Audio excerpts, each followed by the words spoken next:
ইসরায়েলের প্রধানমন্ত্রী Benjamin Netanyahu ফোনে কথা বলছেন। ফোনের পেছনের ক্যামেরার অংশ লাল টেপ দিয়ে মোড়ানো এমন একটি ছবি ঘিরে রহস্য ঘনীভূত হচ্ছে।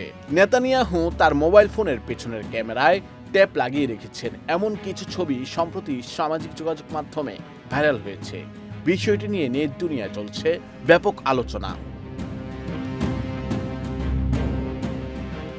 ভাইরাল হওয়া একাধিক ছবিতে দেখা যায় জেরুজালেমে ইসরায়েলি পার্লামেন্ট নেসেটের একটি ভূগর্ভস্থ পার্কিং এলাকায় নেতানিয়াহু তার বিলাসবহুল গাড়ির পাশে দাঁড়িয়ে ফোনে কথা বলছিলেন।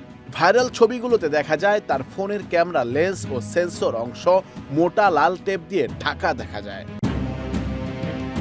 বিষয়টি প্রথমে সামনে নিয়ে আসেন পডকাস্টার মারিও নৌফেল। তিনি প্রশ্ন তুলেন, নেতানিয়াহুর ফোনের ক্যামেরায় টেপ কেন? তিনি কাকে বা কি নিয়ে এতটা চিন্তিত?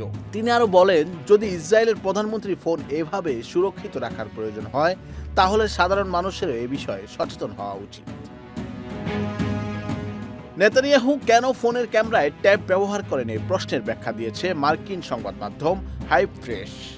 এক প্রতিবেদনে বলা হয়, ফোনে লাগানো লাল স্টিকারটি কোনো আক্ষরিক ঘটনা নয়, এটি একটি বিশেষ নিরাপত্তা স্টিকার।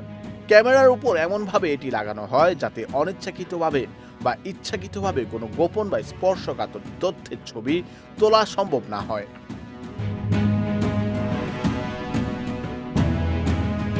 বিশেষজ্ঞদের মতে স্মার্টফোনে থাকা ক্যামেরা, মাইক্রোফোন ও অন্যান্য সেন্সরের মাধ্যমে গোপন তথ্য রেকর্ড বা ফাঁস হওয়ার ঝুঁকি থাকে।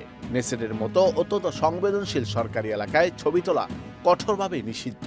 আরেকটি সংস্থা জানিয়েছে, ফোনে স্টিকার ব্যবহার করা সম্ভবত একটি প্রতিরোধমূলক নিরাপত্তা ব্যবস্থা, যাতে গোপন তথ্য সংরক্ষিত এলাকায় কেউ আড়ি পাততে বা রেকর্ড করতে না পারে।